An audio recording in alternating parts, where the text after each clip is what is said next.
ओम साईं राम। हर हर महादेव। आज का रात्रि संदेश। मनुष्य अपने तन की शुद्धि कर ही मंदिर मस्जिद जाता है, लेकिन वह एक बात हमेशा भूल जाता है कि तन के साथ साथ हमारे मन का शुद्ध होना भी बहुत आवश्यक है। अगर हमारा मन अशुद्ध है तो हमारा मंदिर मस्जिद जाने से कोई लाभ नहीं होगा। इसलिए तन की शुद्धि के साथ साथ हमें अपने मन को भी शुद्ध और स्वच्छ बनाना चाहिए। कभी किसी के प्रति बुरे विचार ना रखें, कभी किसी को अपशब्द ना कहें और सबसे प्रेम करें। क्रोध का सबसे बड़ा निवारण है मौन रहना।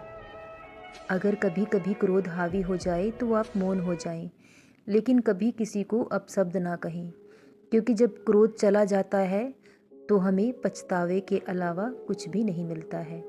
क्योंकि अक्सर क्रोध में हम गलत निर्णय ले बैठते हैं, और जो इंसान कामयाबी के रास्ते पर चलता है तो उसे तो मुसीबतों का सामना करना ही पड़ता है।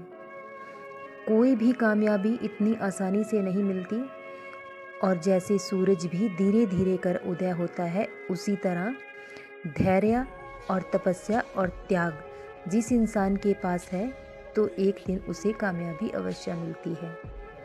जैसे तेल के समाप्त होने पर दीपक बुझ जाता है, उसी तरह हमारे कर्मों के क्षीण और कमज़ोर होने पर हमारा भाग्य नष्ट होने लगता है।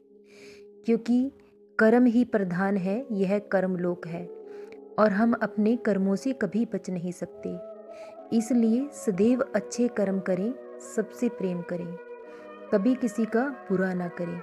अगर कोई आपका बुरा भी करता है, उससे भी कभी क्रोध ना करें, क्योंकि भगवान ने हमेशा कहा है, जो दूसरों से प्रेम करते हैं, दूसरों की भलाई करते हैं, उनके जीवन में कभी कोई दुख आ ही नहीं सकता।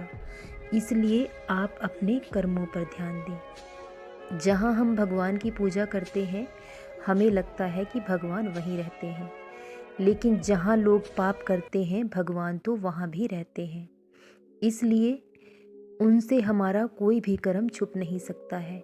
अपने हर एक कर्म को ध्यान से करें और अच्छे कर्म करें, तो आपके जीवन में कभी कोई दुख आएगा ही नहीं। जिस घर के बुजुर्ग सुखी होते हैं, प्रसन्न होते हैं, उसे कहा जाता है कि ये अमीरों का घर है।